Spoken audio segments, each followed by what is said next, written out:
अब की बार 400 पार ने सब कुछ खराब कर दी। मोदी संविधान बदल देगा, मोदी आरक्षण खत्म कर देगा।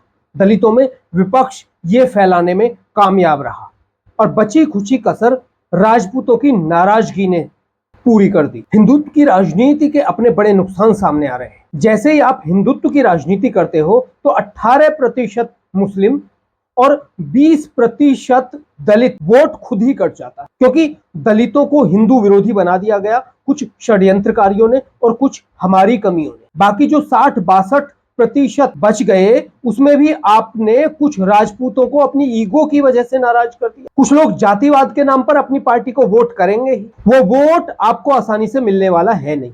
ऐसी भयानक राजनीतिक व्यवस्था में अपने आप को ताकतवर दिखाने लगो तो समझो खेल खत्म। भारत के लोकतंत्र में ताकतवर के साथ खड़े नहीं होते लोग, कमजोर के साथ खड़े होते। ये गांधी का देश बना दिया गया जबरदस्ती। यहाँ चंद्रशेखर आजाद, भगत सिंह और सुभाष चंद्र बोस जैसों को निपटा दिया गया।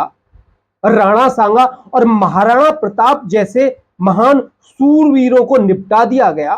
तो मोदी किस खेत की मूली है? आपको याद होगा कि कैसे तेलंगाना के मुख्यमंत्री के यहां से एक edited social media post viral होता है जिसमें कहा जाता है कि मोदी आरक्षण खत्म कर दे। अब की बार 400 पार का नारा ही इसलिए दिया जा रहा है। हालांकि इस पोस्ट के वायरल होने पर चुनाव आयोग ने केस दर्ज किया और कुछ लोगों को अरेस्ट किया, लेकिन यह पोस्ट वायरल तो हो गया।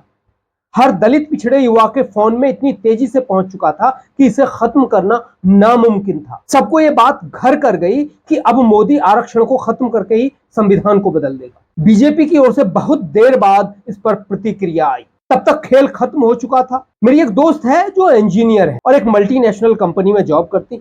उसने लोकसभा रिजल्ट आने के बाद मुझे मैसेज किया कि किसे प्रधानमंत्री बना रहे हैं। तो मैंने कहा कि कौन बनेगा? मोदी ही। इसके अलावा किसके पास इतनी सीट? तो उसने कहा कि हम मोदी को प्रधानमंत्री नहीं देखना चाहते क्योंकि वो अनपढ़ है और चाय वाला है। मैंने कहा फिर किसे देखना चाहते हो?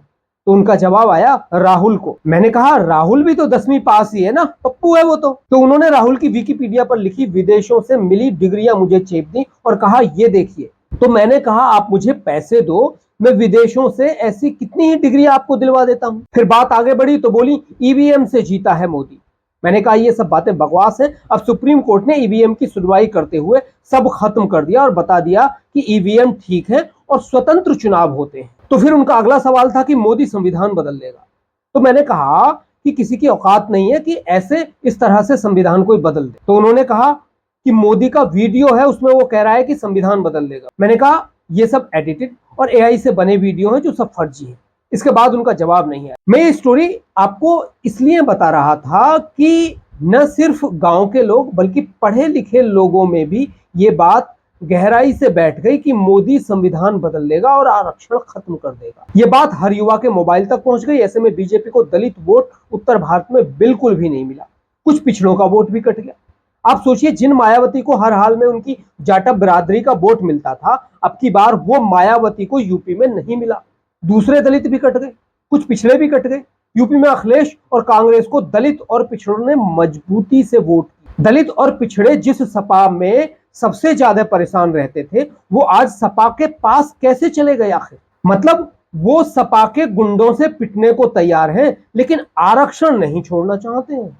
बची खुची कसर राजपूतों ने पूरी कर दी। एक छोटी सी बात ने राजपूतों को इतना नाराज कर दिया कि गुजरात से चली नाराजगी राजस्थान से लेकर यूपी और हरियाणा तक फैल गई। इन छोटी छोटी बातों के लिए सिर्फ बीजेपी ही जिम्मेदार है, क्योंकि न तो बीजेपी की सोशल मीडिया टीम विपक्ष के उस झूठ को पूरी तरह से लोगों को समझा पाई कि आरक्षण खत्म करने को किसी ने नहीं कहा, और न ही राजपूतों की मांग को ईगो में स्वीकार किया गया।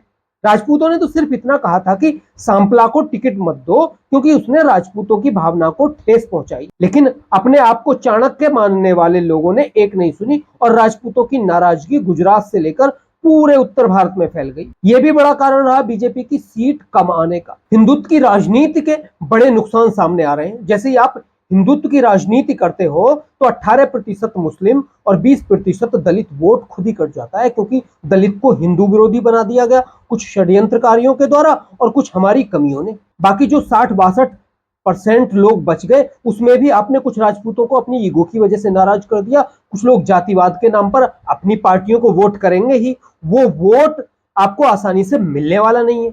ऐसी भयानक राजनीतिक व्यवस्था में अपने आप को ताकतवर दिखाने लगो तो समझो खेल खत्म। क्योंकि भारत के लोकतंत्र में ताकतवर के साथ खड़े नहीं होते लोग, कमजोर के साथ खड़े होते हैं। ये गांधी का देश बना दिया गया जबरदस्ती। यहां चंद्रशेखर आजाद, भगत सिंह और सुभाष चंद्र बोस जैसे महान क्रांतिकारियों को निपटा दिया गया। राणा सांगा से लेकर महाराणा प्रताप जैसे शूरवीरों को निपटा दिया गया। तो मोदी किस खेत की मूली है?